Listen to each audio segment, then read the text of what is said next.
everyone, sort of welcome. You're sort of welcoming me to university. I've never sort of been to Nottingham before, so great experience. And so what I'll start off is saying a bit about. Let's keep away from it. Is saying a bit about me and how I started my business, because I started when I was 11 and now I'm 16, and I was recently named the most influential teenage entrepreneur in the UK and in the top 10 in the world. And sort of how that came about is when I was 11, a family friend sort of turned around to me and said, "Can you build me a website?" So I sort of said, "Yeah, I'll give it a go, £50, that's Christmas." So I sort of went on YouTube, few different sites, and learned how to build this website. And then suddenly, it worked. And it was really basic. I mean, like, it's something which, if I look at now, I think it's absolutely terrible. But she liked it. She still uses it today, actually. And that sort of continued to grow, and I'll sort of talk about sort of the growth in a bit. But sort of, aside from my business, I play like table tennis in South East England, and I'm also sort of got my GCSEs coming up in May as well.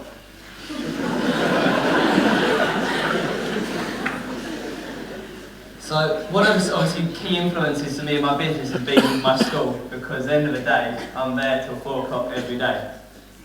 But what's so interesting about my school is they've always said that I should stop my business because it's not going to make me money. And the reason why they said that is because they're sort of one of the top schools in Kent, and so what they see as success is somebody gets full A stars in their GCSEs, somebody goes to one of the top universities and then goes to get a high level job in London. And so when I turned around to them and said, "No, you know what, I don't want to do that," because when I was in year 7, that's when I first started doing my business. And they sort of saw it as like one of the year 7 little craves, you know, one of them things we just do and goes after a couple of minutes. But when I turned around and said, "No, I'm doing it properly," my form tutor sort of said, "No, you stop it. It's not going to work. You're not going to get a living out of doing your own business. So you should go to university, you should go and do all your education before you actually start your business." But obviously, sort of aside from that, some of the sort of senior management are quite sort of supportive of me, because at the end of the day, I sort of promote them a bit. And so what I asked is, if volunteer wants to come up, you straight up, come on in. Don't know. What's your name, sir? It's my boob.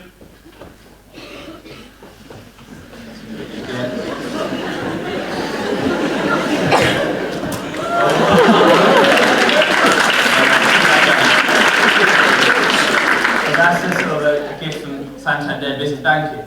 But the reason why I sort of asked to volunteer is the fact that it was the first person to put his hand up, and not many actually put your hand up, but yet in business you can be the first person to put your hand up. And that brings on to a word called fear. Now boob over there, he was the first person to put his hand up, and no one else did. But the chances are a lot of the others do have a business, but yet you wanted to know what was going to happen before you put up your hand. Because I could have got them to do, I don't know, 100 press-ups or something like that in the front. I don't know if you have to do that actually, but you never know. And what a lot of people find is actually they don't know what's going to happen, so they don't want to do it. And that's one thing which makes young people so great at business, because young people aren't afraid of what's going to happen because they haven't really got the experience to sort of make a sort of negative view of it and say, actually, if it doesn't work out, this is going to happen. Young people will sort of look at it, and you've got a decision. It doesn't matter which way you're going to go, because at the end of the day, when you're young, all you can do is go up. So that's sort of what we went back to when I was 11 doing freelance. That's a picture of my school photo when I was 11. Putting on the ladies. And so I joined a site called People Per Hour when I was 11, and that's like a freelancing site where you can get clients from all around the world. And so I sort of went on there and said, "I can build your website for £50, I built it for this author, and now I can do it for you." And people sort of thought, "Yeah, okay, we'll give them a go, I'll send up in proposal," but never know my age. They could think I'm some 50-year-old man living alone in Nottingham or whatever, and so they don't know who you are. And that's sort of I found that really good for when you're 11, because people will not want to work with you when you're that young, especially doing something like a website, because that's a long-term contract. So you pay them at the start, and then you pay the rest at the end. So there's trust involved in that. And so, 2 people per hour, by the age of 12, I had 25 customers all around the world. And all of these customers didn't know my age, and I had a couple in Singapore, China, and some in England as well. It's because it's such a great platform because you've got access to so many different jobs because they say to you, I want this, and you offer them. So more recently the site's changing a bit now, so it's more sort of about international people selling into the UK, but at the time it was quite a start-up, and so it was really easy to get hold of a business. So before I play that video, I'll tell you about what it is. It's a video about all these different ideas which aren't used anymore, because when I was doing my freelance work, it was like my market research. I was getting to grips with how people wanted to work and how people wanted to have their website produced. And so this video up here sort of demonstrates all the different sort of ideas that came across for commonly used things. So you see like a lift before it was made of how it is. And it's quite strange the way it is, and you look at it and you think it's absolutely a stupid idea, but all of these got investment, all of these were about to make production until someone turned around and said it's not right.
So before I go on to talk about tower design, when I first saw it, I thought, oh okay, there's a few ideas, but when you actually find out that they're actually all were thought about and all invested and all looked into, it shows you how actually some people just have completely wrong ideas. Some people see things but don't get the research right, it just doesn't work out.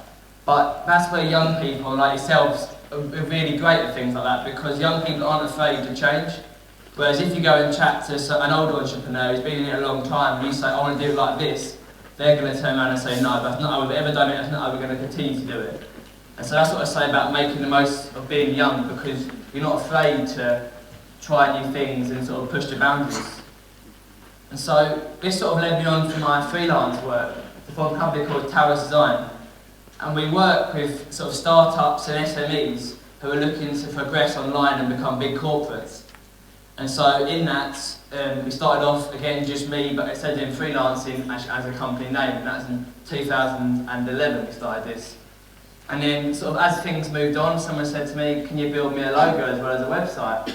So I sort of said, yeah, I'll get back to you tomorrow. Looked online, how to build a logo, came back to them and said, yeah, we're experts at building logos. And then it basically sort of went on from there. So now we offer, at 4 different sections, we offer design services, printing, website hosting and website design. And all of our services are what the client wanted. None of them are things when people have sort of said, oh okay, I never knew about that. But all people have said, yeah, I would like you to offer that, can you do it?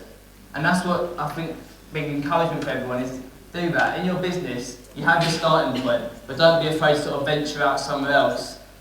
And if you have this set plan of where you want to go, that plan will not work and the business will not work, because you want to go one way, but the market's going a different way.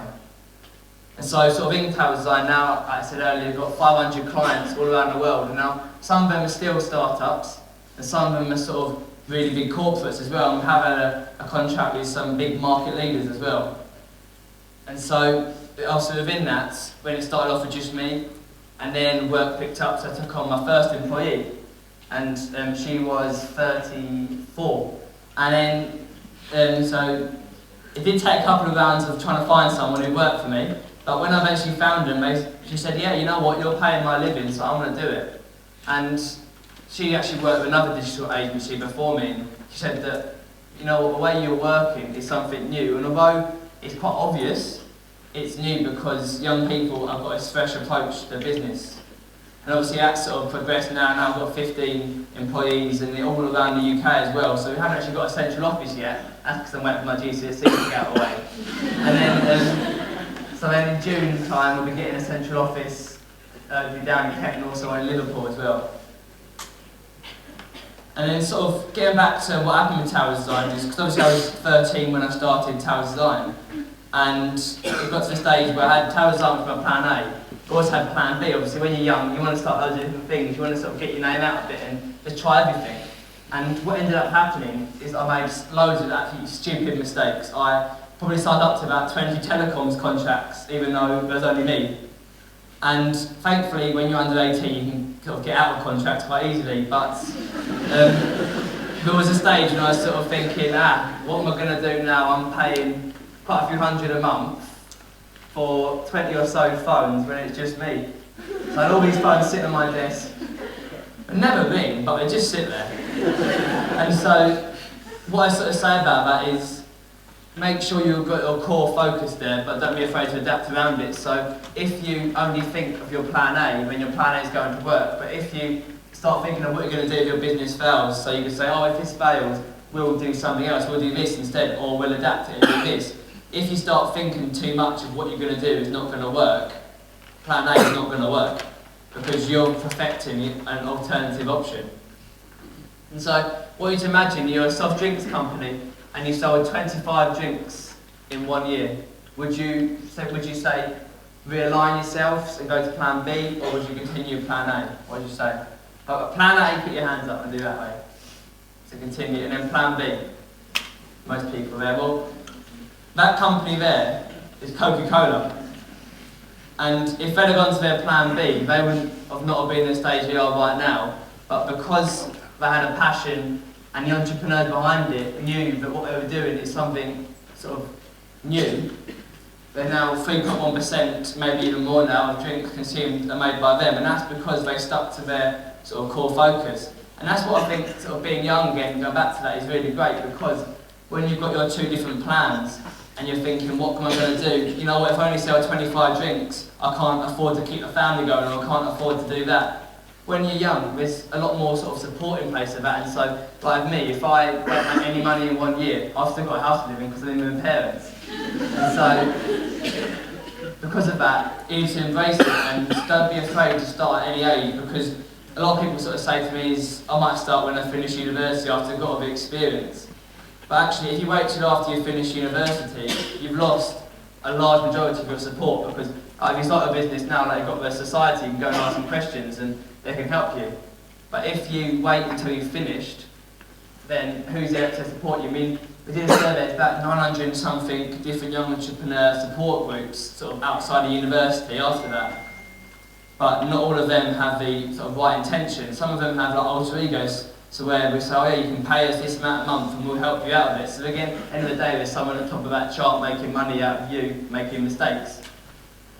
And when I say word mistakes, and it sort of highlights it because you will make mistakes. I've made mistakes, everyone will make mistakes, that's what humans do. And I think if you don't make any mistakes, I don't think you're going to be a successful entrepreneur, because if you don't make any mistakes, what have you got to learn off? It's like, if I get someone to learn 100% sort of practical and 100% in the classroom, the chances are you'll learn different things. Whereas if you make a mistake, you learn from it, whereas if you don't, it just sort of sails by. And so this sort of leads me on to like a new business venture just started called Social Mali. This actually started December, end of last year. And this has sort of come from Towers Design. And so this social media dashboard, basically it blends Facebook, Twitter and all different social media accounts together. And so you can view in-depth analysis of all different people. So we did one test and we found 60-something% of people who view our tweets were men between 30 and 40. So some of the results you get can be quite strange, but it's also really great for businesses. And sort of what I'm getting at about that is, with Social Mali, I was sort of a bit sceptical about doing it because I weren't sure, is it going to work? And we applied for crowdfunding and I said, you know what, if I get £25,000, I'll be happy. That'll do me. But then things started to turn from there, and we got investors turn around to me and say, yeah, I really like what you're doing, you're young, you've got new ideas in the business, I want to invest this amount, this amount, this amount, and it's now reached up and I've got £500,000 funding from that.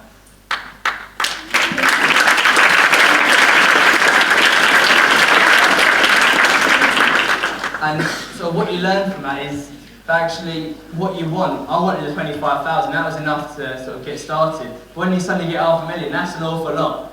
And so I'm thinking about my holiday in Barbados next year at the moment. But with that, because it got the extra money, the extra support, it's helping so much. And that was all because I used the fact I was young. In my sort of crowdfunding and when I was saying to investors page, I said, you know what, I'm 16 years old and I'm here to make a difference. And if you sort of say it straight out, some people would turn around and say, oh, you're 16, no, bottom of the pile, let's move on. But some people will also then turn around and say, yeah, this is something special. So any of you could do that, any of you could say, I've just come out of university, or I'm still in university, but I think I can do things better. And if you say that and say, yeah, I'm young, I can do it better, you're going to do it, basically. So the name for Social Mali actually came from my dog called Marley. And it's quite ironic because he's probably one of my least sociable dogs you'll ever meet. But what I sort of come from that is actually having a name which relates to you, keeps your brand with me, basically. And a lot of companies come up with these strange names that got nothing to do with anything. But then when it makes sort of marketing it makes it an awful lot harder. Whereas like with Marley on the logo, we've got a picture of my dog and it feels personal. And that's one thing about business, it needs to feel personal. When you start a business, you're not automatically a corporation with 100 or so employees with loads of money coming in, because at the end of the day, trying to get your first employee can be one of the hardest steps in business. You have to try and get them out of money to move forward.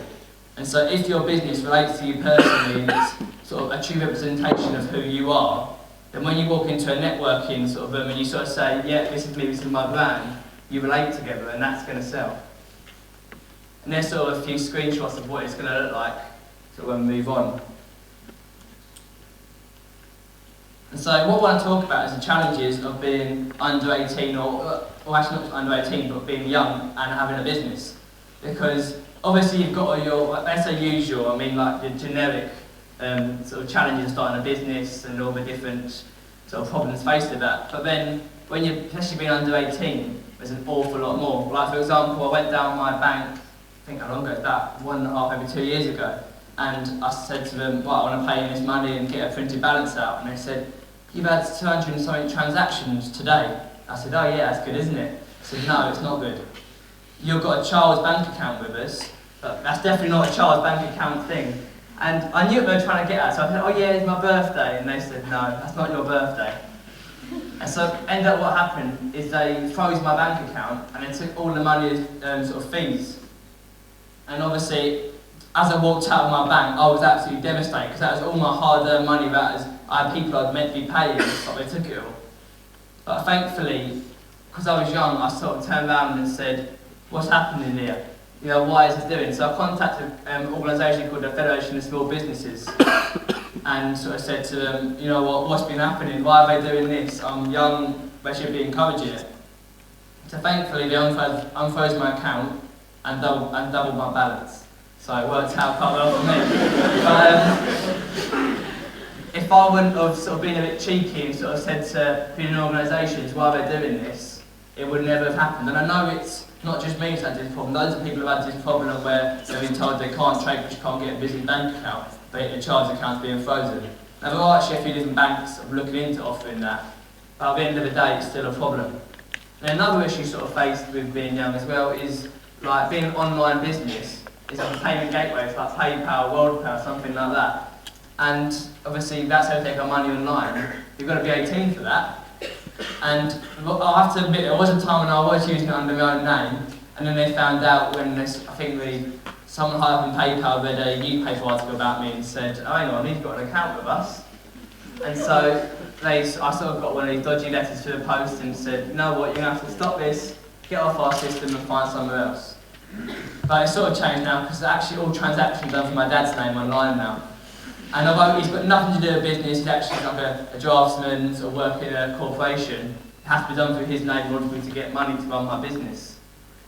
And so it's one of those things where it's so annoying, but then you have to work with it. And you often find a lot of young people have this. There's things which are put on us, which you have to sort of, say, I can try and go against them, but actually you have to work with them. And that sort of leads on to like the third big challenge, which relates to everyone here, is the fact that sometimes when you're young, you're not going to be trustworthy. And so I'll be standing at an exhibition, we sponsor quite a few around the London area, and someone comes up to me and be like, so you're the apprentice? And I sort of say, no, I'm not, I own the company. And they sort of say, oh, okay, and they'll take a flyer or business card and they'll be off. Then you also get some which will then say, oh, that's excellent, and want to find out more, and then they're the ones which will then become customers. I then also have had a few people which have sort of come back to me and said, look, I know we rejected you at the exhibition, but can we work with you now? And I've sort of turned around and said no. Because at the end of the day, a business is a personal thing, and if you're in charge of your business, it's you which is being represented. And so if they're not happy to work with you, we're not like cheese, are we? We're not going to sort of mature over a week and then suddenly be a completely different flavour. And so that's actually led me to sort of turn around some really big clients who read, like I said, about one industry leader, and we had a big contract with them, and they suddenly cut the budget when they read an article about me and found out how young I was. And then about probably a couple of months later, they came back to me and said, look, we're sorry for the way we acted. Can we use you? And I said, no, I'm not happy to sort of use you now. So what I want to sort of do now is so much is really great, and you get into societies, but you're also outside of your society when you finish university. It's something called a business village. And so the way I want to show this is that it's going to be quite hard because you're not sort of in fours. I think I'll do it. We're doing threes, I think. So can I have a volunteer? Actually, I want 2 volunteers. Yeah, and yeah, they come up. Actually, can you go to the back and then you come to the front? Give me a round of applause.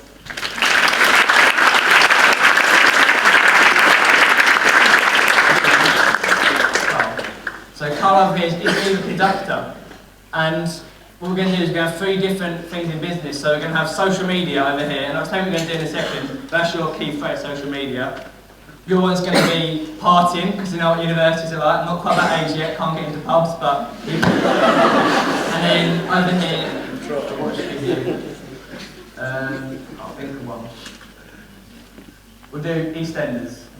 And then what we're going to do is, when you point at either of these segments, they're going to say their word. And up there, what's your name, sorry? Danielle. So she's success. And so I'm like the entrepreneur and not any of you, which could be. And I'm trying to get up to the back.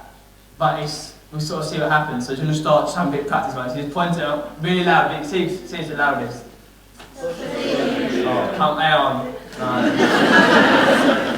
Come on, let's do it again. Social media!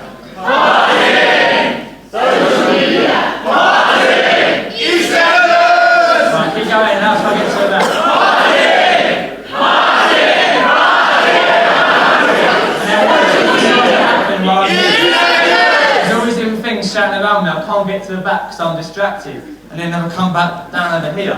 I try to take a different path. And yet still can't get up because you're still shouting. You just can't get up.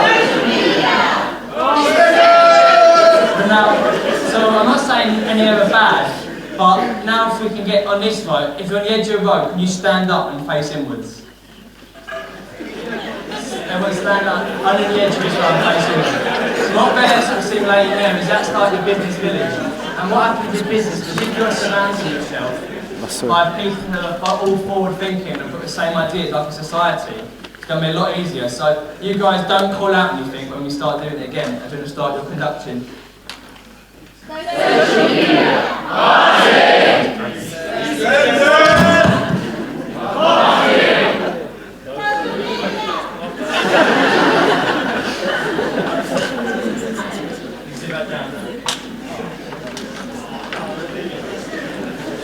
So what you can sort of see from that is when you've got people there who are in a similar mindset to you, and they all wanted me to get to the top, they were blocking off all the different things. And so when you've got...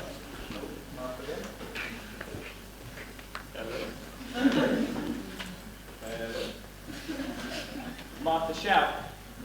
Right, so that sort of thing. So when you've got these people standing there, back in, and they're sort of protecting me. Although we can do all these things, I'm not saying they're bad, because at the end of the day, to be a good entrepreneur, you've got to have a good nightlife and a good sort of social life. And so, with these people standing there, they're like my society, they're like my group, they're all similar to me. So if you're mixing with people who want to succeed as well as you're going to succeed. And this is sort of a study we did with the FSB, Federation of Small Businesses, and it said, this is the number, it's a bit cut off. There's been a 70% increase in business startups since the age of 30. And what that's coming from is because young people are learning to be a bit cocky and learning to get out there and actually say, you know what, we're young, we're going to do it. And a little while ago, if we just said start a business, people said, oh no, wait till the university, let's wait to do this, wait to do that. And what it's showing is actually things are starting to change. And if you wait to start your own business, you're just going to be part of these figures. Whereas if you start now and say, look, I started my own business and I'm in university, I had to juggle all my time, but you know what, I'm up for it. So that's what he's going to talk about what the Federation of Small Businesses is. Can't even say a word, but it's a national organisation that's helping businesses grow, basically, lobbying the government with them. And that's an idea of a society. It's because obviously you've got a university society, but when you leave, that's not the end. You've got national societies as well, and with a federation, we do a lot of work sort of lobbying government, and so obviously with the general election coming up, they're trying to get a word of young, especially me, I'm trying to get the word of young people in all the manifestos. So at the end of this week, we've got a national conference for the FSB. And one of the things which is really key about it is you go to a networking event and you see all these different entrepreneurs. You don't just see sort of similar businesses, you see entrepreneurs who are multi-million oil barons, and you see entrepreneurs who just started out yesterday as like a health spa. And it's really great because you can then get your connections up from people sort of from the wider community. Now another sort of business society is one called YENA, Young Entrepreneur Networking Association. And that's, I'm sort of the ambassador for South East, so it's a bit sort of about your age range unless you want to come down for a visit or two. And we do like networking events for under 35s. And what that allows is the people to mix with other businesses. Because like, you're all from Nottingham University or something from elsewhere. Elsewhere, I suggest, actually, looking at you, something a bit old for university. But what I say from that is, at these sort of events, you mix with so many different people, and like today, you make sure you find out future people, even if you think their business idea is absolutely rubbish and it's not going to work. Obviously, don't say it to their face, but at the end of the day, you can sort of turn around and say, yeah, that's great, here's my business card, here's my email, let's keep in contact. And then sort of leading on to the lobbying the government, which we do.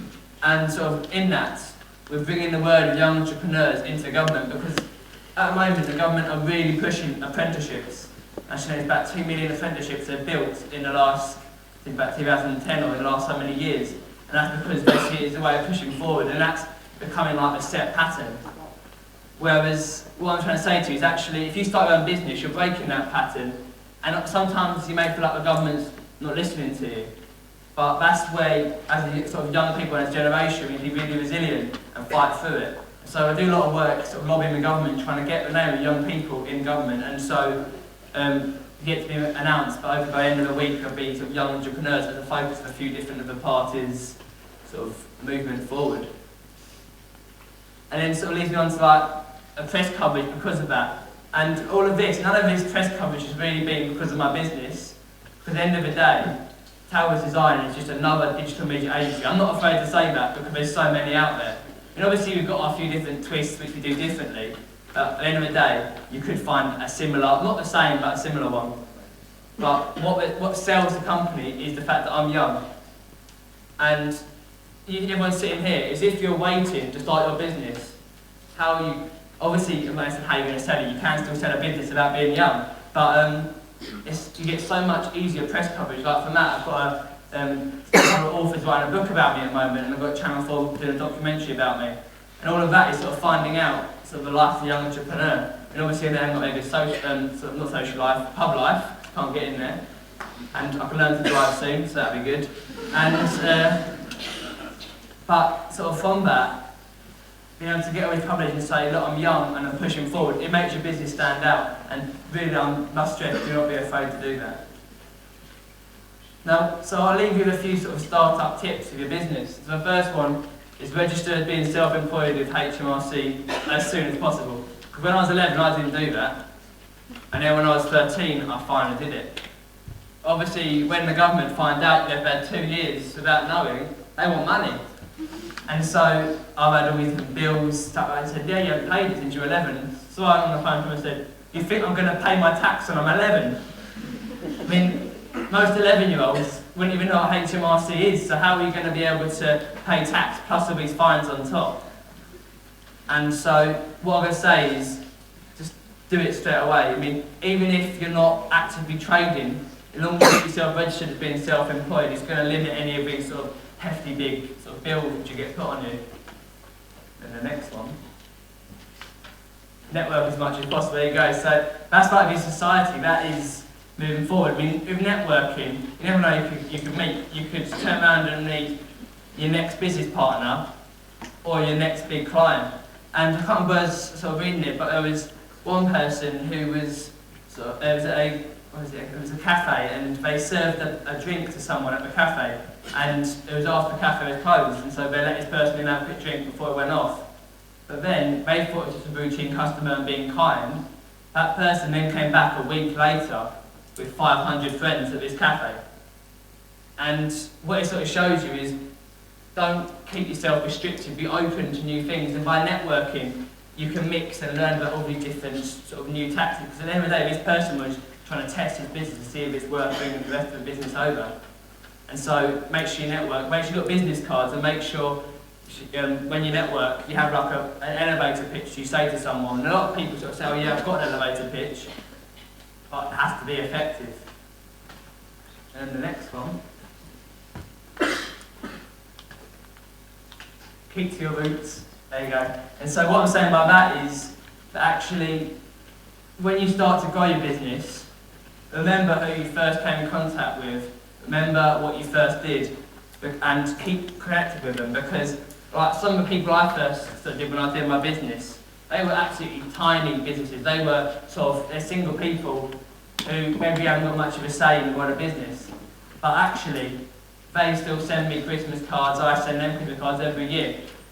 And if you ever have a sort of a tough times in business, because you do, your clients turn around and say, I don't like it, or other sort of things. And so if you have these roots which have supported you from the start, stick to them. I know Richard Branson's quite key about that, and when I was sort of at an event in Liverpool with him, and he said that what he does is the people he's first met, he's postman from when he was really young, he still sends a hamper to every Christmas time because he's thankful for what the postman's done.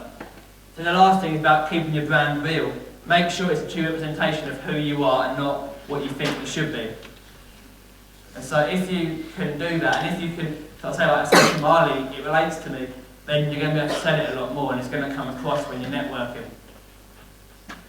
And so that's sort of my story and sort of how I started up. I don't know if we've got time for questions, or I'll have to go straight off. I don't know if there's enough. But let's give a big round of applause.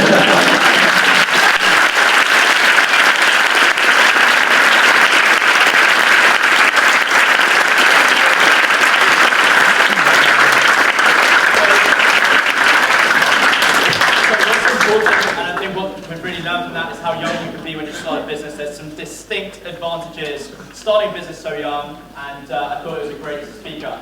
Now, for the big moment, I'd like to cue the video. I think that pretty much explains everything. And enjoy. I can't wait to meet the old boy George. I'm going in there and think through our ideas. My idea journey is amazing. Good luck. Yeah, integration. That's alright. I hope that Solid pulls his head in from how he sits down here and can be a businessman up there, personality and charm are wonderful, but there has to be something, some substance behind that. Oh, that's it. Nice to meet you, Simon. Right. This is my 10th year of doing this, and I've got to say that when I read your application form, and then when I read your CV, it filled me with pleasure.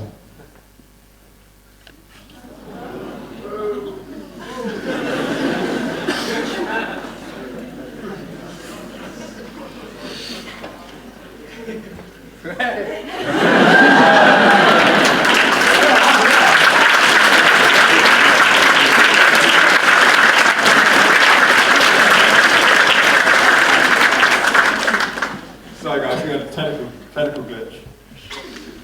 Can everyone hear me? Yeah. That's my pocket. You guys all know what happened after that, right? Nothing good, so glad we missed that. Guys, thanks so much for having me. The video Nottingham was amazing. Hands up, who watched The Apprentice? Put your hands up. Okay, that's pretty good. So everyone else is like, who's this random guy? I think it shows like a sign of the times. I kind of want to read a few notes off my phone. Before I start speaking to you guys, I kind of want to say I'm only just 24, right? So I turned 24 in February. Also, I'm quite tan at the moment. I've got sunburn really badly in case you're looking weirdly. So yeah, I'm not an expert on business in like any way. I'm kind of just like you guys. I came out of university from Exeter only 2 years ago, I think. It was like quite a long time ago.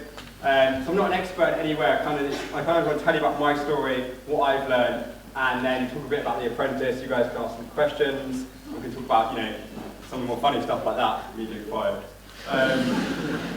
So what did I do before university and like before The Apprentice? I was quite lucky to go on TV and kind of have that platform. And since then, I've kind of done more TV. I don't know, has anyone seen my ITV show, Reality Bites? Anyone seen that? It's a big show. Anyone seen it? That's bloody amazing, yeah.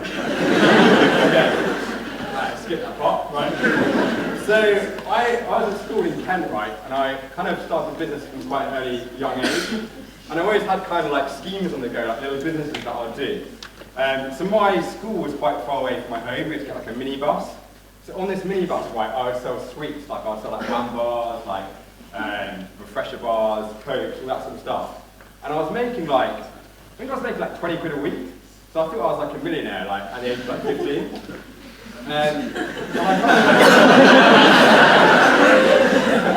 said that? Yeah, so I started that, and then after selling sweets on the school bus, I was kind of like, okay, I need to do something a bit more serious. So kind of like Bet, I started doing website design. I didn't have like any technical kind of ability. I was just kind of coding from scratch. No one taught me, and I was going around to like local businesses just selling websites.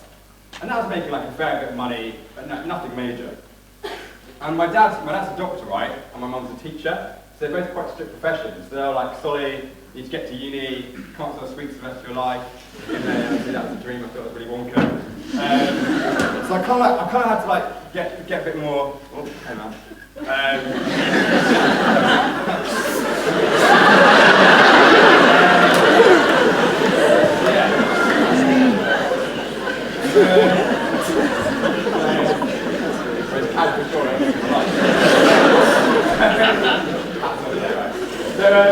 Yeah, I had to kind of mature a bit and like go to university. So I went to Exeter, and I didn't really have any idea of what I kind of wanted to do. I started studying geography. Kind of just had a passion for geography, but I didn't really know if that's what I would do or what I would do afterwards. I'm sure like a lot of you guys in this room are in the same place. I was doing a degree at Nottingham, awesome university by the way, and got a lake out there by the way, I've seen that. And yeah, I kind of didn't know what I wanted to do. So at university, I started another business. So I was still studying, but I started an events company. So basically, we ran unique club themes. So I don't know what the nightlife is like here, but we were kind of doing in Exeter, it was really, really dark. So we were doing kind of like random themes. So we did like popcorn parties, to get me out of here, like loads of different random themes to get people in. And I think what's cool at university is you guys can come up with an idea, right? And you could come up with an idea on a night out. Like literally in Exeter, me and my friends, I think in Freshers Week, on a night out, we were like, why does it take so long to get from university halls to the club. Like, it literally takes freaking ages to get there. It's like a half an hour taxi in Exeter. So we said, why can't we get a coach that takes you from halls to the club? No one's done that, right? So we just started unique themed club nights. So like with really cool themes, fancy dress, etc. Fancy dress isn't that cool actually, but like, you know, unique themes. And we ran this coach that went from the halls to the university. And we literally like sold out every night, week in, week out. We had like 600 students to our door. Eventually it failed, but it was good for like the while it lasted. And my parents were like, you know, again, they were like, why, you need to go get a job, you're going to graduate soon, this is in the second year. So rather than doing club nights, I had another idea to do like canoeing racing. So, pretty random, but I basically, somebody tweeted me. I went to Thailand, like I'm sure a lot of you been, like a classic gap year thing. And basically, I wanted to copy what we did in Laos, which was tubing down a river. So literally, out of nowhere, I managed to source like 50 canoes, we did a big bar crawl, we had like a big pub lunch at the end of it. And that event made me like a lot of money. It was kind of a new idea. We called it Lash Dash. Everyone got like straw hats as their ticket. So that was really cool. But still, the same question with my parents was like, you need to go into the real world fully, like you need to stop like messing around with club nights. You've gone from sweets to club nights, like do something more serious. So I was under a lot of pressure. I didn't really know what to do. So I wanted to start a more serious business. I always kind of, whenever I was in the library, rather than working, I was like getting people to like my Facebook page or like, you know, get on my social media and stop and like my business. I was never kind of, I got a 2-1, I just scraped it, but like I was never kind of like in the university just do that. I always wanted to do business. So I met my business partner Tom, and he's got a background in coding. So I'm sure in this room, like so many of you here, there's so many different skill sets. Like some of you be really good at marketing, some of you be really good at coding, some of you be really good at sports, reading, like everything. Like you guys have got so many skills. Skills, right? That's the point. There's a lot of skills in this room. I can see that. Can't actually focus on anyone right now, but like there's skills, right? So I didn't know what I wanted to do. So I met Tom and we started the company Instabear. And Instabear is now my main company. This is what I do, it's my full-time business. So Instabear began with printing Instagram photos. The idea was you could literally, it actually came from my mum, she couldn't get any photos off her phone. So the idea is you could go onto our website, instabear.com, you could log in with Instagram, and then you could set the photos you want, and they'll come to the post the next day. Really, really simple idea. And we started doing that. We did it for about 3 months, my third year. And then graduation time was like looming. And we were only making like, I think like 40 quid a week. It was a really small business. We didn't really have much money. And again, my parents were like, leave university now, go get a grad job.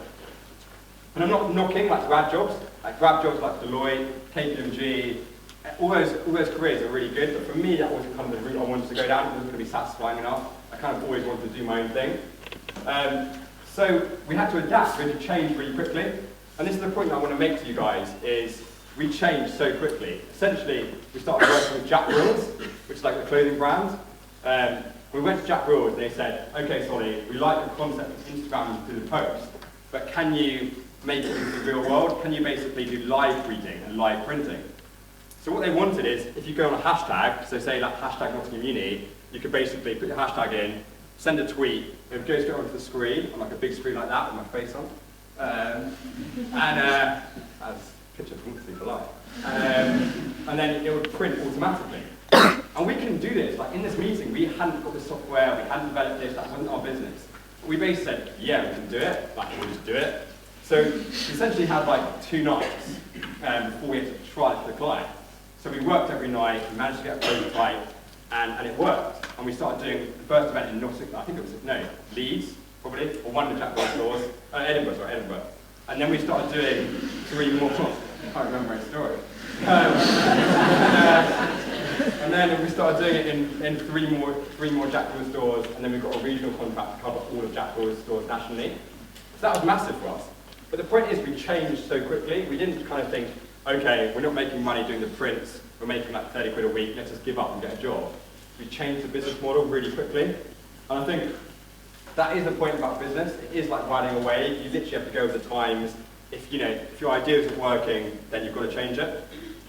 And like last week, some guy said to me, one of our investors, we've now got an investment from a big communications company in Instabear, and we're lucky to work with a lot of their automotive clients.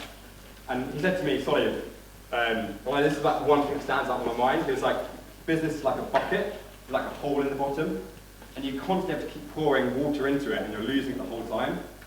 And that analogy is so, so true. Like business, it's not like you're going to start a business and it just runs itself. You've always got to put stuff into it.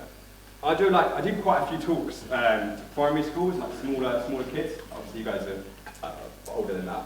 So, and then one of his kids came up to me, right, and he said, "Sorry, I want to do business. I want to kind of like not be like me, but like do business." And he said, "I said why?" He said, "Oh, I want to be a millionaire and like have a yacht and like sail around the world." And I was like, "Dude, you're on the right track, man." So I was like, "You need to." I was like, "That is really good," but it shows like immaturity, and a lot of people still think like that. They think if you start a business, you know, put 2 years hard work in, and you're going to be like Instagram, you're going to be like Facebook, and you're going to sell your company for like millions.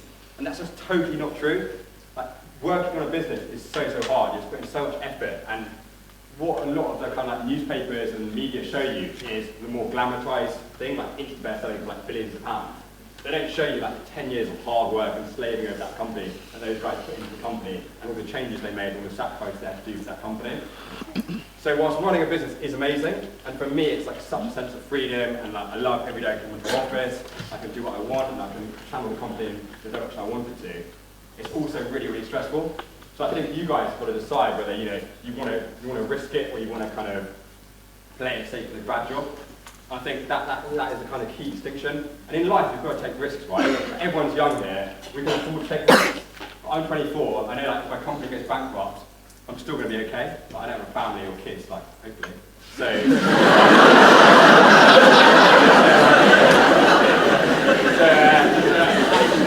I'm sure it's fine.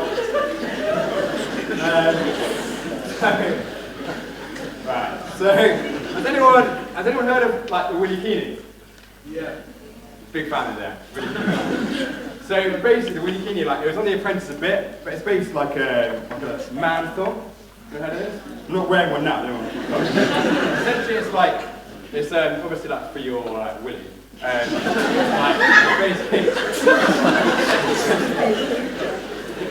Basically, I love it. It's basically like an outrageous man Keeney. It's basically like a big what's that thing? The big one. The Borat one. It's kind of like the Borat one, but a smaller version. I kind of want to tell you this story, right? At university, it's quite a fun story. So at university, just like you guys, I think I was in my second year, I woke up really hungover, and I was like, I want to start a business, but I didn't know what it was. Basically, every day I wake up the same thing, I want to start something. Anyway, I saw on Twitter, the Towery boys, the Only Ways Essex, all wearing these things on the beach. And suddenly, it had like 1 million retweets, like it was going crazy on social media, everyone was like retweeting it. So literally just opened up a new tab in like Chrome as you do, and typed in Willie Keeney, and it didn't exist. Like no one had made this product, it was a random product. So I literally, within the same morning, went downstairs, and I was like, boys, I've registered with WillyKeeney.com, I own the domain name, and my housemates were like, sorry, we're playing out like this. I was like, I'm the king of Willie Keeney right now. We're going to make millions. And then within the same afternoon, I went back up to my room, and I made the website. So we now had a pre-order website up.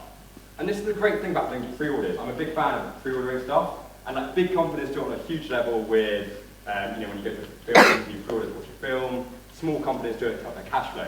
And essentially, if you're at university like you guys, I had no money on this morning I woke up. I had literally like, my student loan was maxed out, whatever. I had no money. So I put this website up for pre-order, and literally within like 4 hours, I had sold 500 of these on pre-order. And these are like 10.99s. That's like, it's like $5 grand, is it? Yeah. 510. So I made $5 grand, like in like 4 hours. So I strolled back down to my housemates and I was like, boys, I'm joking, like, I made $5 grand out of these things. They're like, oh my god, Willie Keeney. Best thing ever. But the point is, so then I went on to Alibaba, which is a really cool site, you can source any product. I basically sent them a picture of it, they sent me samples of the next day. Within a week we were shipping these Willie Keeneys out, by a dozen. So that's quite a good story, because it just shows you've always got to look out for the next trend. Like Willie Keeney, I still run it, it's not selling that many. It's more about the fact. But the point is, that was a trend that I picked up on really, really quickly, and that's just on Twitter. And these things are happening all the time, guys. Like, my parents are always like, Solly, why everything's been done already, or like, you can't do anything better than anyone else. And that is so not true. There's so many trends out there that you guys could wake up tomorrow and see something on Twitter and be like, the same as Willie Keeney, you know, I can make this. I think that's a really, really important point. And you guys are the ones that are going to be creating, you know, like Snapchat, right? That guy created it before he was at university, and then it suddenly went viral when he got there. It's the same here, like something created in Nottingham, like an app, will go from Nottingham to Exeter, to Durham, to Bristol, like it literally spirals. And that could be one of you guys having a good idea for an app, and it will be born in university. And that's how like all cool companies happen, is at university. And also, you guys have so much free time from me. Like, I have so much free time at uni. Like, obviously, you're studying hard, but when you're at uni, studying hard. But you guys have so much. You guys have time to start a company, to try things out, start a business, you know, stuff like that. Like, red lights, like, killing me now. So I don't know how much time I've got. There's someone holding placards up. No. Right. So I don't know how much time I've got, but I know you guys might have some questions about The Apprentice and what that was like and that experience for me. And that's been crazy. Like, since going on TV, having that kind of platform to talk about my business, to do more TV, I'm doing a lot more PR stuff. And social media is so important. So all of you guys need to follow me at Solly Actor if you don't. I'm going to take a massive selfie quickly while we're doing it. Everyone looks excited.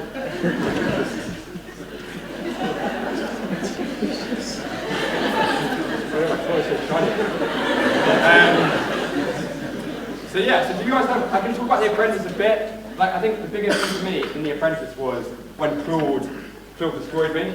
You guys So that for me was like a massive learning curve, right? So in the boardroom, it's a studio. So you have a massive like studio with Lord Sugar, Nick and Karen. And what you guys don't see as viewers is kind of behind them, there's a whole row of producers with earpieces in, there's a whole camera crew, there's everything in the boardroom. And it's the same in the final 5 interviews. So when I went up to see Claude, so I was kind of like walking into the room, feeling really confident. All the producers told me my business plan was amazing. So I was like, I'm gonna absolutely smash this. Seriously, they're like, Claude busting me up, they're like, this is the best business plan ever, you're gonna love it. Anyway, so I then went into Claude, and all around me is like camera rigs and producers, and you guys don't see any of that. So when Claude said to me, your business plan's rubbish, get out, I was kind of like, well, I have no idea. But the point is that there's a point to that story, I guess, and what I learned from that is never to give up. So from that, I remember going to the corner of the room, and I was like really sad like this, and the producers, the cameras were like up in my face, and they really wanted me to cry.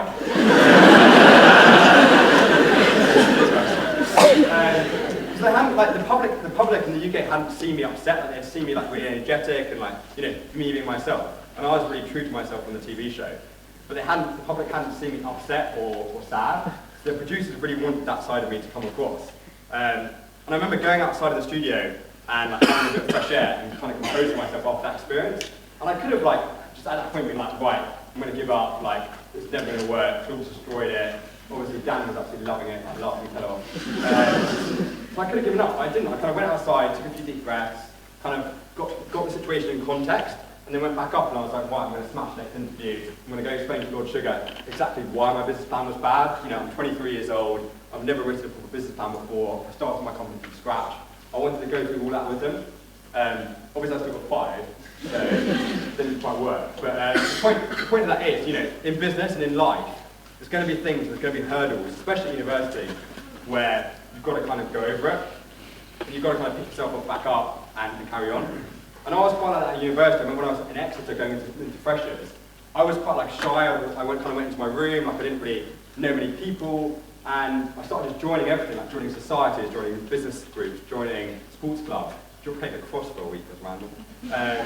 You know, I joined everything, and I met so many cool people. And I think that's really important in life, is to kind of apply yourself to everything, go for every opportunity. You know, I'd never gone The Apprentice if I never applied. I wouldn't have done anything with PR, everything I'm doing now, if I didn't put myself out there. So I think that's really, really important, is to always pick yourself back up and always to apply yourself. Does anyone, I think we've got some time for Q&A. Does anyone have any questions about The Apprentice? Like, you can ask anything about behind the scenes, literally any questions. Yo, dude. Yeah. Hey man. Were you Feel like jumping Team Mark or Team Daniel? Team Mark or Team Daniel? Yeah. I don't know, I think I was Team Mark, probably. Mark had a level head about him, he was so good at business. He's a lot more polished than me. Like Mark is kind of Sonny 2.0 basically. He can conduct himself. I haven't quite learned to like be that polished and to be that professional yet. That's kind of a learning curve with me. But definitely, Dan, I still turn touch with him. He's a legend. He's a good guy. He got a bit of a bad rap in that thing though. I was at an event like 2 weeks ago. This Radio Times party, and he was talking during one of the presentations, and this woman literally turned around and just went shh. And Daniel was like cowed on the phone call, and 2 seconds later she turned around and goes, "You're a bigger dick in real life than you are on this show."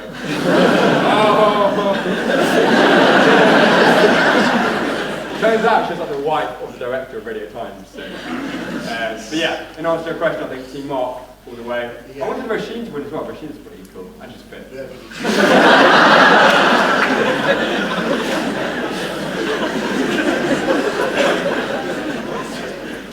Hey man, yeah, back. This isn't about apprentice, but are you going Oceana tonight?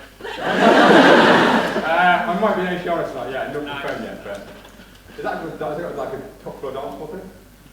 No? There's two, isn't there? Ocean and Oceana? Ocean. Yeah. I wanted to ask if you could do. This isn't an apprentice question either. This is another like business. Oh, I'm going to Ocean. Ocean or Oceana? Ocean. Which one's best? R&B. Here we go, Ocean and Oceana. If you could, with your next business, if you could have anything like you knew that it would succeed. Any type of business idea that you personally wanted, what would it be? What would be the thing that you want to do next? I don't know, I think like with business it's really hard. I write down, one tip for you guys is I write down all my ideas on my phone. Also much to my apprentice. But I think if you always write down your ideas, I've probably written down like 100 ideas. Like literally I was in the street the other day and I saw like a vending machine and I was like, I want to buy a vending machine. So I think I always write down my ideas. You guys are off to buy a vending machine, right? Good thing. So yeah, I'd always write down my ideas. I think the best thing to do is like out of 100 of my ideas, probably one is like a good one and like a diamond in the rough. And for me that was into the bear. So I think if you've got any ideas, always write them down. You can probably pick, whenever you're like got some free time, look through them and be like, okay, which one is most feasible, which one needs money. And guys, most of the time you don't need much money to create a business. Like I always at uni, like I didn't have any money, I didn't get money from my parents or bank or anything. Instagram we started out with zero money. So the way you do that is you find like-minded skills within your groups, like a developer, somebody good at marketing, you form a company, like 2 or 3 of you, and then you just start with like a Facebook page and like a logo. That's the funnest part. And then from then you then go on to like sales and take it slow. I think if you kind of have this idea in your mind of like a big picture, then it can be really daunting, you can never start a business. So always start like really slow and small. Slow and small. I'm ending on that now. I am small. Thank you very much to Solomon Apgar.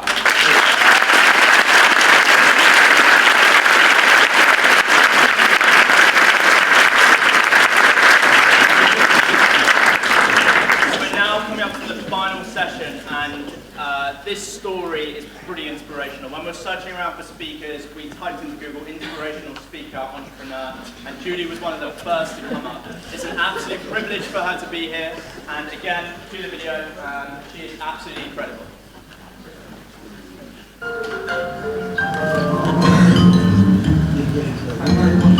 Today, I'm en route to Nottingham for a meeting with Judy Narker, once the queen of fake tan.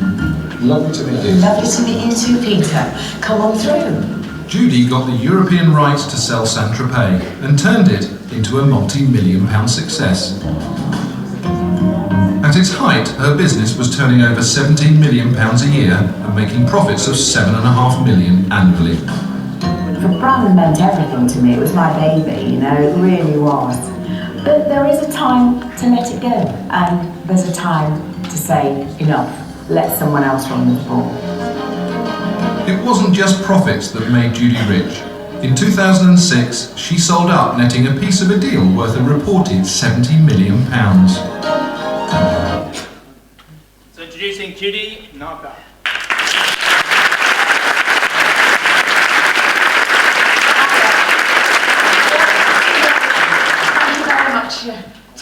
sold for that, I feel about 100.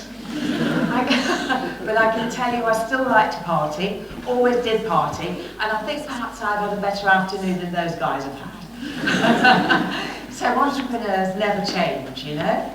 I left school at 15 with no qualifications. I went to William Sharp, local school, I don't know if you know it, probably not. I don't believe anyone from William Sharp ever went to university. I had to learn to swear before anyone would speak to me, because they said I was too posh. But anyway, that's where I went to school, and I worked in my father's businesses. I'd stood behind a shop counter from 4 years old, so I could never wait. I always wanted to get at the customer, you know. I loved it.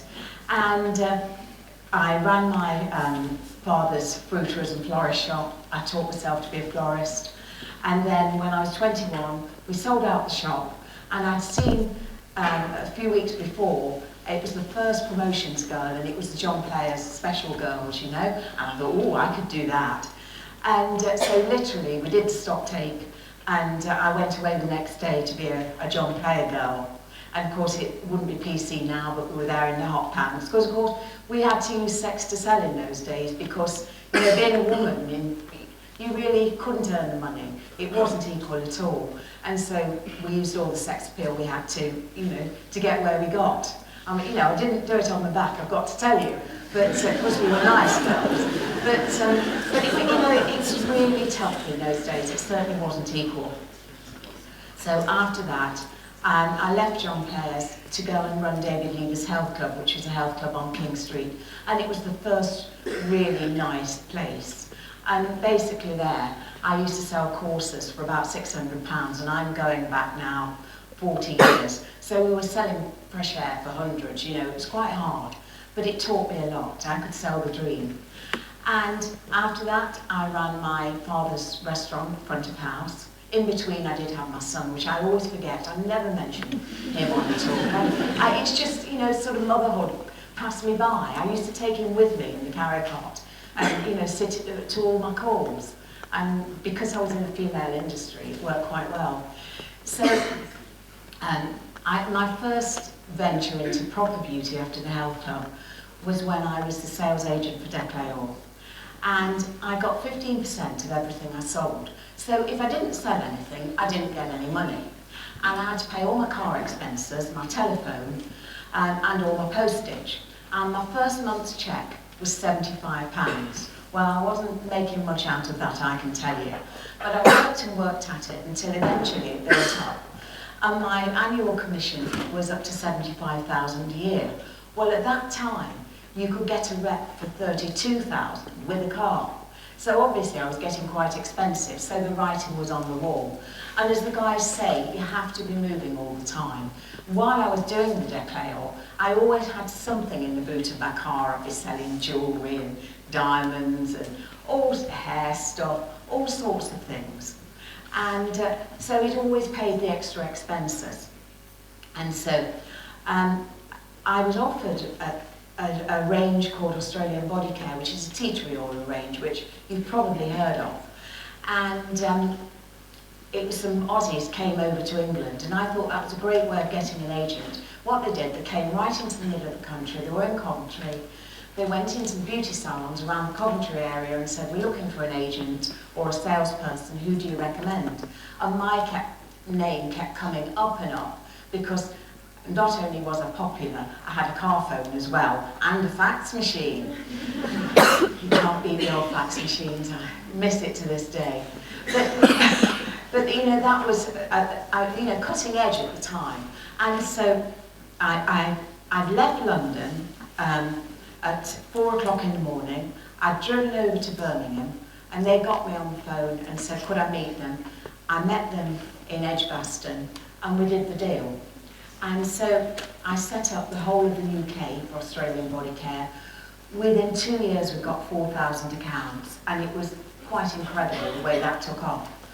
And because that was a distributor, so I bought the product, and I would go in, and I would say to the beauty therapist, I have a new product, and I don't need to sell it to you, but I would really like your opinion.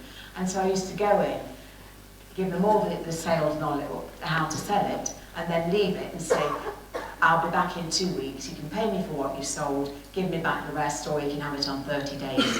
And it worked very well. It just flew. So that was tea tree.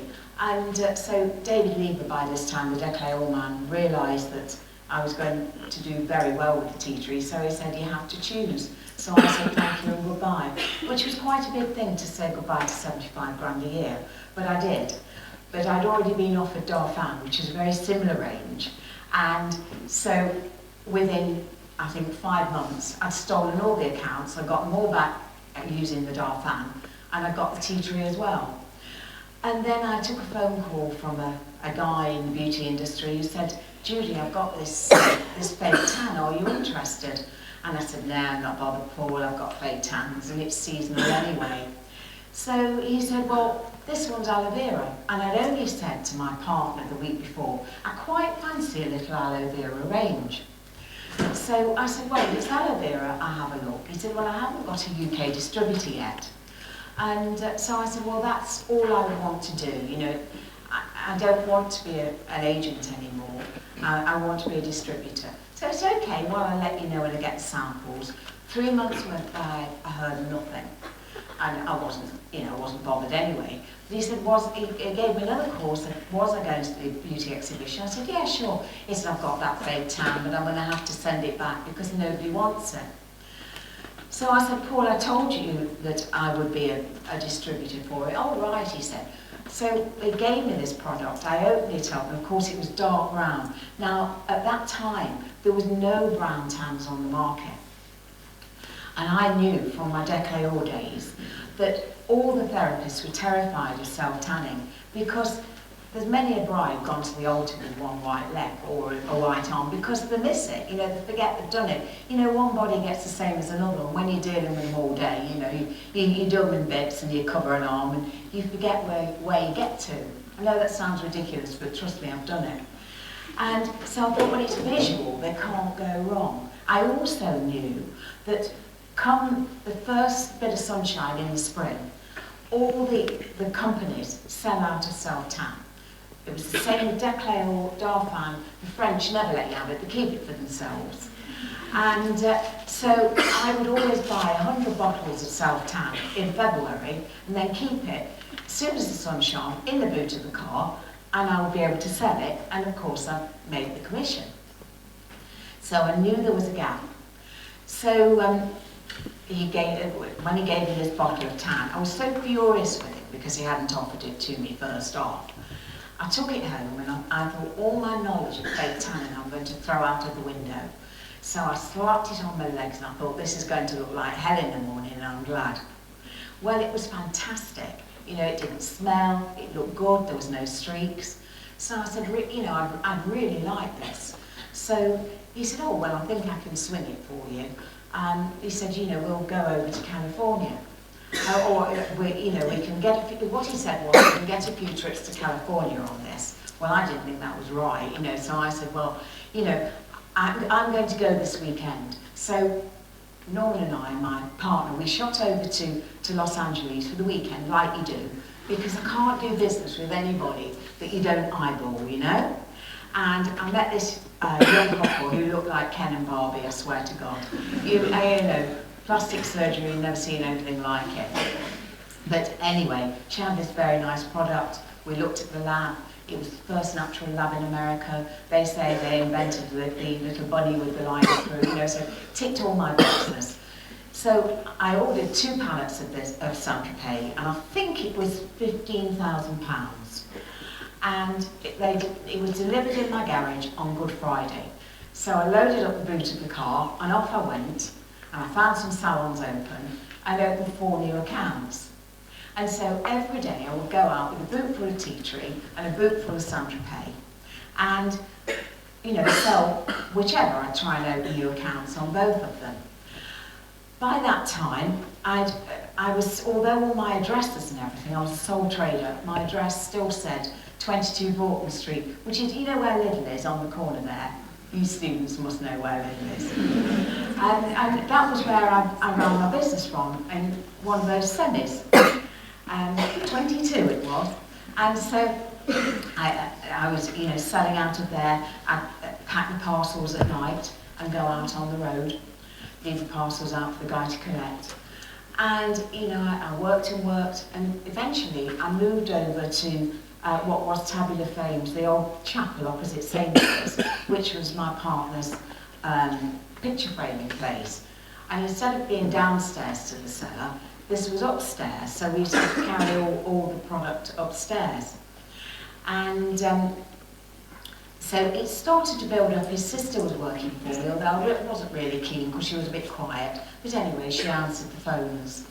And I used to get in every night and say, have we sold a bottle of Saint-Tropez? And she would say, oh yes, we sold a moisturiser. I'm a year on at this stage, you know? And I thought, oh, for God's sake, you know, I could sell it through to the salons, but they couldn't sell it on. And I realised that they were scared of it. So all I did was trade ads until that point. And I thought, you know, I've got to do something. Didn't say anything to Norman. Now, it's my business, but even so, you don't like to think that you're a fool, do you? So I said, you know, what we need is some self-tanning workshops. So I placed ads in the beauty magazines. I had a third of a page because I couldn't afford a full page, and we got the image of the girl, and it said self-tanning workshops, £25, redeemable off product. And then I listed all the cities that I was going to go to over 18 weekends, every Sunday and Monday. And then when we got the bookings in, then we booked the venue, so I never lost money. So we bought this old van for £660, and on a Saturday night, we'd load up the van with all the countertop displays, and we would make the sandwiches, because I knew that all these training courses they had, they never gave them lunch.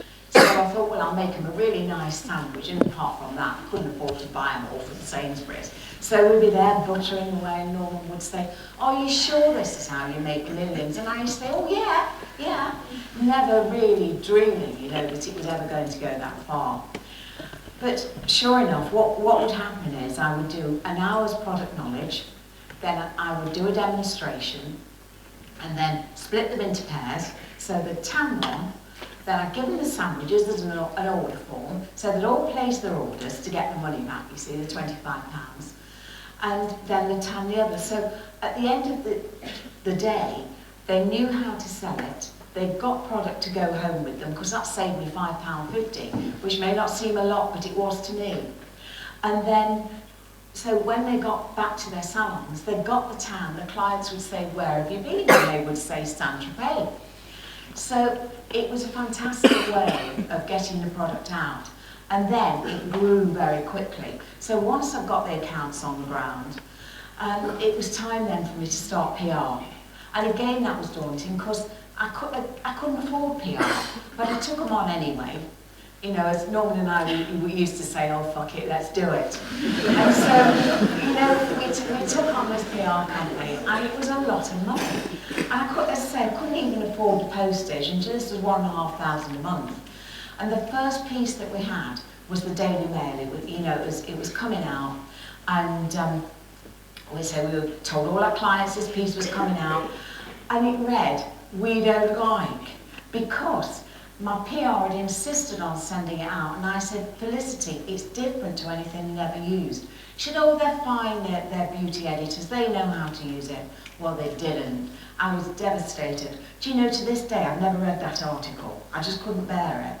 But so after that, I said, that's it. They're coming to me. I don't care what you say. She said, they won't come out. I said, well, they're going to have to, because, you know, otherwise they're not doing it. And so I started to tan the journalists. And Frida took a phone call from a beauty therapist in London. And she said, can you send me a sample of your tan? Because I want to slap it on the Vogue editor's legs. So I said, look, you know, I'm happy to send you a sample, but I've got to train you first, because, you know, it's different. So she said, well, why don't you come and do it? So off I went to London, and I was terrified, because at this point I should add, I'm not a beauty therapist, never have been, but I used to do all the décolleté training and all the rest of it. I've got a lot of knowledge in there, but never hands-on. But again, you know, to keep hiring beauty therapists was too expensive for me. So I got my little Chanel suit on and off I went. I got my latex gloves on and I've got Kathy Phillips on the couch. Felicity had said, she'll never come out, Jude. Kathy comes out for nobody. I said, well, she said.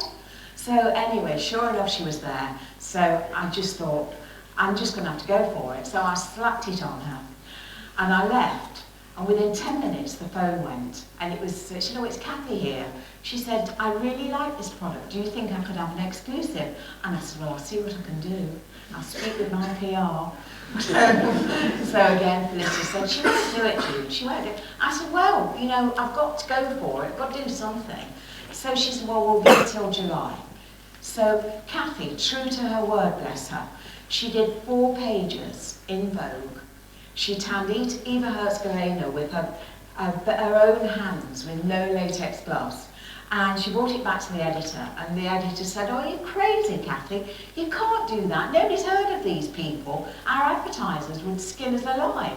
So that she gave me 3/4 of a page. Well, trust me, that was enough. Because just before she did that, she did a page in the Evening Standard. And the Daily Mail picked up on that. And they asked me to go and tan 3 women, which I did. And so, you know, the headlines read, the tan that lasts for 2 weeks, or does it? Well, if I'd had them naked on my couch for an hour, what do you reckon they said? Trust me, I'd given them all the patter. The tans looked amazing, and it did last for 2 weeks, and they absolutely loved it. Well, I swear to God, my phone's in the office. I've got 5 lines. I had to get temps in, and the phone rang night and day for 6 weeks, never stopped. We couldn't, it wasn't possible to dial out. Every time you picked a phone up, there was somebody on the end of it. And we couldn't get the money through the PDQ machine quick enough. It was just phenomenal. We didn't have time to eat. My 80-year-old father was in the warehouse packing boxes till his fingers bled. You know, it was such an amazing time. The funny thing was, in the middle of all this poor woman, she was 1 digit out from our number. And people, she'd been answering her phone all day. But she managed to get through twice. And oh dear, she was beside herself. And the guy from the phone exchange kept coming up the stairs to see what was happening because we kept blocking Beatston Exchange. So, you know, it was just the most amazing time. And so from then on, you know, we moved on, and then I started to tan not only all the press, but the celebrities as well. You know, for the girls, you know, I had to tan David Beckham. You know, it's a tough job, but somebody's got to do it. And I tell you how I got that gig. It was amazing. My PR company were great. And when the Beckhams got married, a journalist phoned Debs and said, oh, you know, this tan, Posh had a fantastic tan when she got married. Was that a Saint-Tropez tan? So Debs said no comment. So she said, oh, come on, Debs, what it? She said no comment. So she said, well, could it have been a Saint-Tropez tan? She said, absolutely. So, of course, after that, it was get the Victoria Beckham look with the Saint-Tropez tan. And so, quite some time after that, I was at the Sanderson doing a press launch, and we took a call from Victoria Beckham's mother to say, Victoria keeps reading that she's using this tan, she'd rather like to try it. So we said, great. So she said, well, you know, we can, if she can get into the Sanderson today, we can, you know, we've got a slot at 12 o'clock. So marvellous. So of course I was rubbing my hands, I thought, this is good stuff.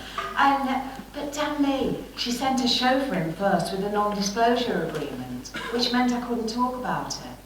So I was gutted.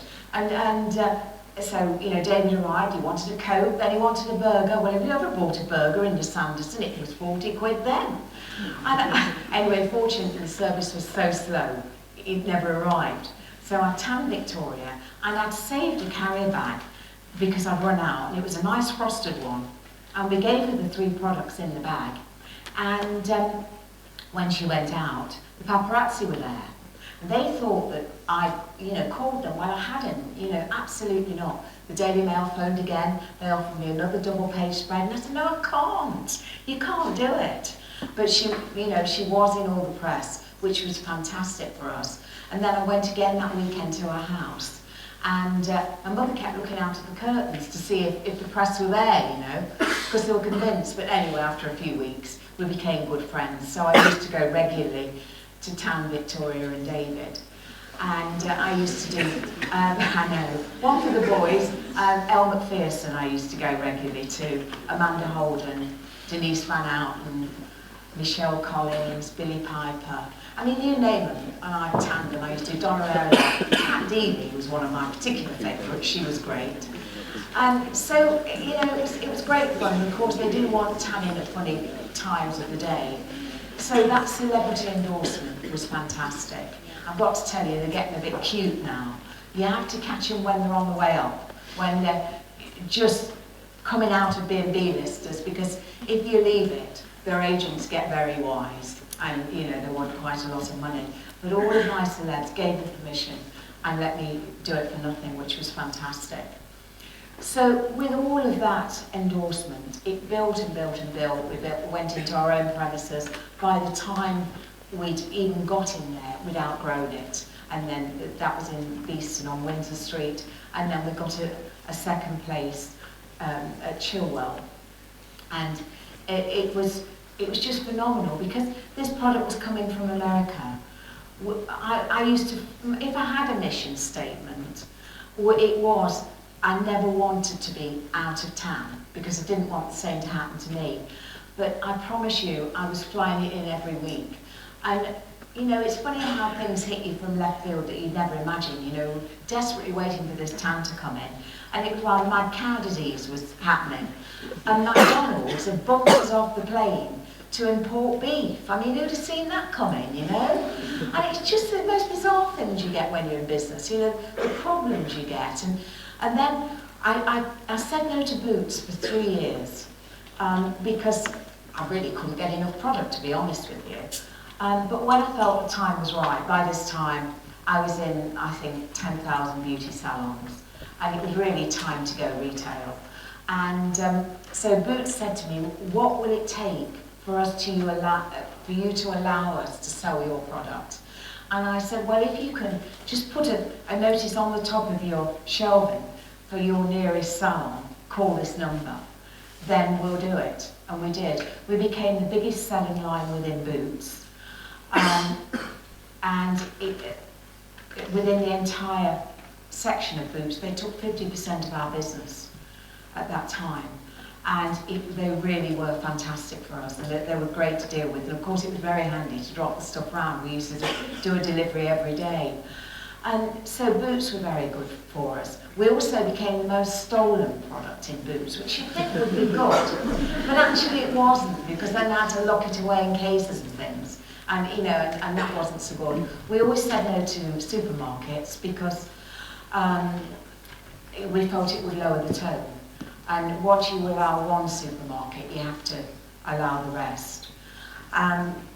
Because my strategy was that I would supply every bottle of self-tan in this country and Europe. So it all came through me. So I knew where every bottle was going, which is fantastic. Because, I maintained if they didn't know how to use it, that the results weren't going to work, So I kept it really tight. But then, of course, came grey market. And that's fun. They say if grey market kicks in, within 2 years you've got no business. And, people don't get that. And, I was sort of at war with my partner about it, because he was opening distributors, say, in France and Luxembourg. But what happens is, you deliver it, and it just turns straight back, comes to the UK, they've got no marketing budget. And, we still get all the complaints. And of course they can undercut you. And America was sending it as well. They opened an account in Uruguay, and Boots offered us that consignment before it even arrived in the UK. So we bought it, obviously at an inflated price, and sent it straight back to America, which is quite interesting. Then we had counterfeit. We've got guys going around with bin liners, with Saint-Tropez on, but it wasn't our product. Fortunately, we used to do mail shots every 6 weeks, so we were able to warn our customers about that. So that didn't affect us. So that was good. But it was like a big snowball coming behind the whole time. What I haven't told you, I'm sort of getting ahead of myself, because I hadn't actually planned the speech at all, which is really a good job, these guys. But because my story is my story, and I have to change it because I get bored with it myself. And I didn't tell you, my staff-wise, when I took my first rep, I went along to the bank and I got my countertop display out and more samples, and I got hold of the bank manager's hand and put the tan on him and said, there we are, it'll never go orange because it has a hint of green, did all the sales patter. And I said, leave it there. And so anyway, I got an unsecured loan for £12,000. My accountant said he'd never seen anything like it before or since. But the bank manager was thrilled. He said, oh, he was there a week later. And that was really the only money I borrowed. And I know now, all these businesses, all these young guys that go out, I need 250 grand. They always want 250 grand, don't you? It's just a nice amount. I can't tell you how many times I've been asked for 250 grand.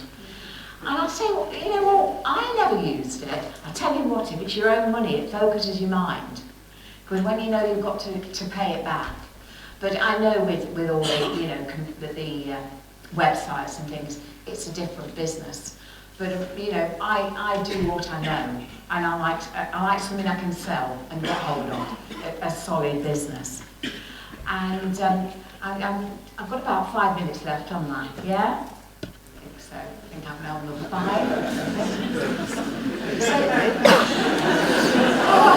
I could talk for an hour really. So anyway, so when I did my business plan for the bank manager, I said, look, I can open 4 new accounts a day. And so if I've got a rep, she can do 4 a day, and that's 5 a week. And I did all this plan till I got up to 500,000, and then I said, but that's plenty, that's ridiculous, Little did I know how much it was going to grow. And in the end, I had 140 staff. I was in all the stores on Oxford Street with staff. You'll never make any money on that. Mug's game. But it's the only way you can get in the stores. And of course, we all like the kudos of it. But really, we were glad to pull out of those with staff. We were selling them through the airport lounges, on the planes. It was really became quite a monster. And we were absolutely saturation. There was nowhere else we could go in the UK to sell it. Although I've got Europe, if you're not there yourself, it's quite difficult. We had distributors and we were doing okay. But I was very ill in 2002. So, at the end of the line, there's no point in being the richest body in the cemetery at all. And so we spoke with the Americans. And of course, what I haven't told you is that I had a very good contract with them. If ever you're taking on distributorship, you need a good contract. I had a 5-year contract, which was piggyback for 5 years. So it meant after 5 years, you could keep increasing it. Obviously, you've got to reach certain levels, and I knew I could increase it 40% a year. I knew that from all my Declayor and Dark days. So Norman, my partner, negotiated 8%. So it wasn't difficult to keep that going. So your initial contract's very important. Also, we did all the patent stuff over here because that was desperately important as well. So all that was on the ground, and it was a solid business. All the sundries we did. We invented the stick-on feed. We invented the spray booths. We threw £1 million at that, and now all our competitors are doing them, with the same guys. That we used to sell the black paper knickers, the latex gloves, which were great, because these latex gloves, I used to buy them on 47 a box, and I used to sit at night and pack them into little bags, and they retail for £2.50, so those margins work quite well. And I think when you start a business, it's very easy to not value yourself. And so you don't put your time in. You think, well, I'm not doing anything, I'm young, or I'm married or it's pin money. But you have to value yourself, because as your business grows, if you haven't got those margins in, you're never going to make any money. Because once you start to go out to people like Boots and QVC, all the big companies, they first of all they want a discount, then they'd like a discount for early settlement, then they want to fine you because you've not packed it properly, even though you did. And they'll find any excuse to get more cash out of you. So if you haven't stacked it high, you can't take the price off. I cannot stress how important that is. If I hadn't got my margins right in the beginning, I wouldn't have lasted 2 years. Couldn't have afforded the PR, couldn't have afforded the staff, nothing. So that, honestly, that's line one, page one. But what I would say to you, guys, is that, whatever you do, it's got to be fun. If you're not having fun, don't do it. Get out. Because you don't go into business to make money.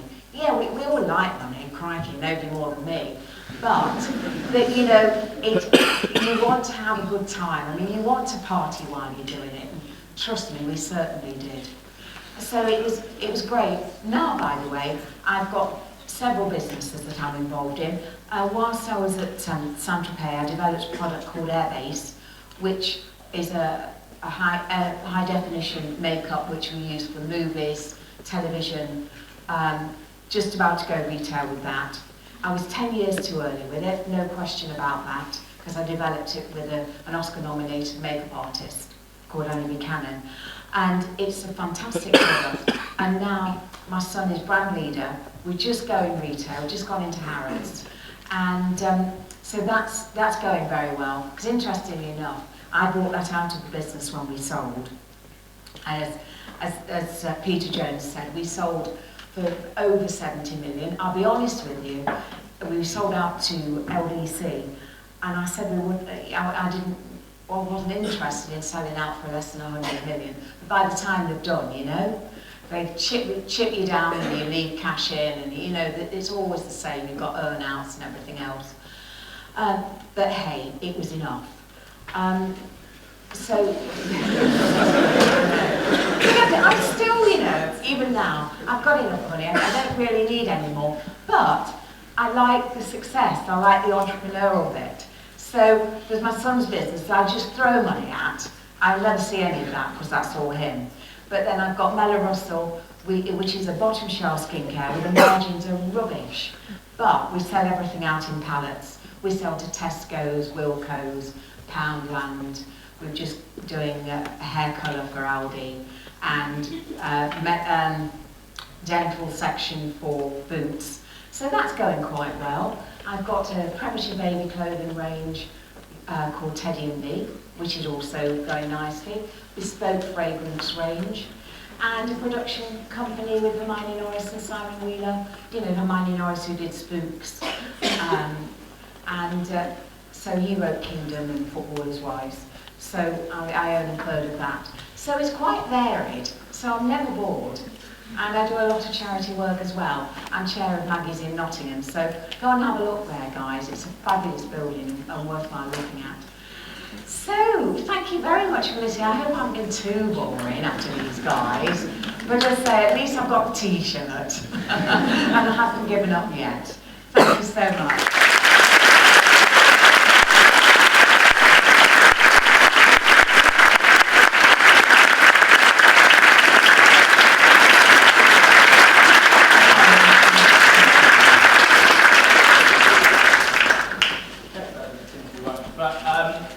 So we're coming up to the last business session. Thank you very much for everybody who came. I just want to run through the highlights that we've had this year.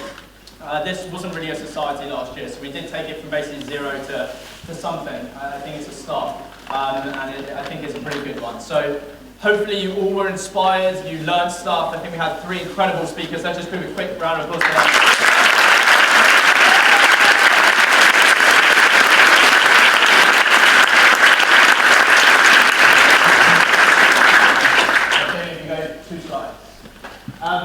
So just a quick few highlights that we've had throughout the year. If you didn't catch us on any of our actual talks, one more slide. We basically have just announced the 3rd largest society on campus. As I said, we went from 0 to that, which was pretty nice. over 300 members. We have over 3,000 online alumni, if that's how you say it. But yeah, please join that if you're on LinkedIn, get into our network. We do have loads of really successful entrepreneurs. If you're looking for funding, if you're looking for marketing people, then go ahead, that's the best place to look. Just above me, so then we've had interactive weeks, we've had someone come down from Uber, we've had someone come down from Google, we've had some people from EY, we've had some really cool corporate sponsors along as well. So it's been really, really great, and thank you very much for all those who came. It obviously would not be possible, and as I think everyone's really spoken about, is the team. I mean, the team has been really, really, really great. Next slide, Jimmy. So how are you? If we give a quick round of applause to General Secretary.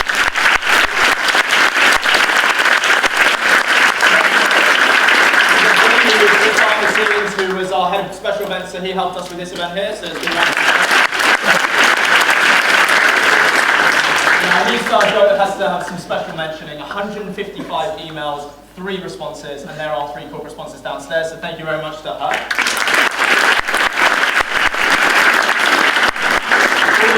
This is Ollie's brain work. If you need a marketing guy for a startup or anything, he is the best guy to go to. 100% reliable. A bit last minute, but it always works out. He's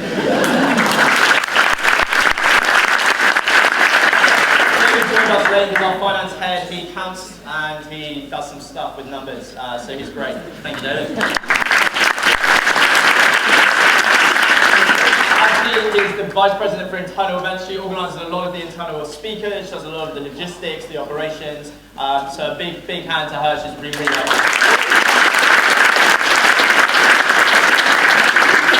Amelia, again, really great hand, internal role, pretty much the same, just more on the logistics side, how do these events work, how do we pull them off, etc. So again, a great hand to her. And then Ilona, who's also been running her own business, which is really great. She just won a prize, so double round of applause for her. And next slide, perfect. Then we've also got some other people as well to thank. Big thank you to them, they've been really, really helpful. So yeah. Next slide, Jamie. So now the big moment. We had a lot of applications. We went from 2 applications when I joined. There wasn't much competition, so sorry if I'm an awful guy. But we had a lot of elections. We had over 46 applications for 6 places, which was really, really, really, really cool. We really appreciate everyone who applied, but it was very competitive. So apologies to those who didn't quite make the cut. Everyone was good, of course.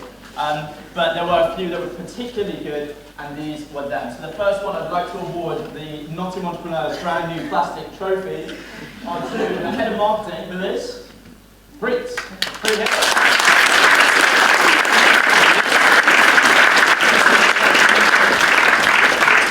She's got loads of new campaigns. She's going to run for us next year. Well done. Congratulations. Okay, next one up. General Secretary is Hiral. Where's Hiral?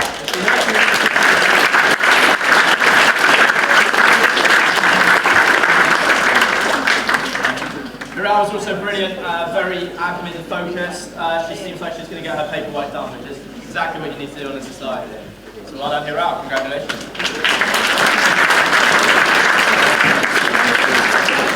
The hardest role of them all is the head of corporate relations. You're going to be working at EY, ICAP, Barclays, who give a lot of money to make sure that you guys can sit here with free chocolate, free food, and a really cool staff. So, head of corporate relations is Jordan Foley.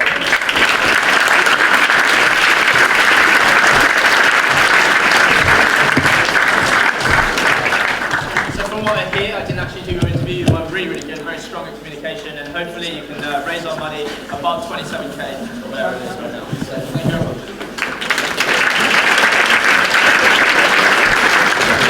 The person who has the money, very, very important role, one of the most important out of the entire society is Jack. Jack.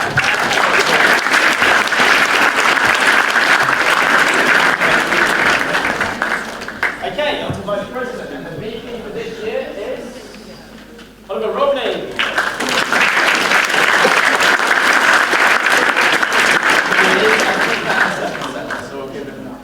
Okay, and the next one, which is probably the most important person, who should be standing here hopefully next year, is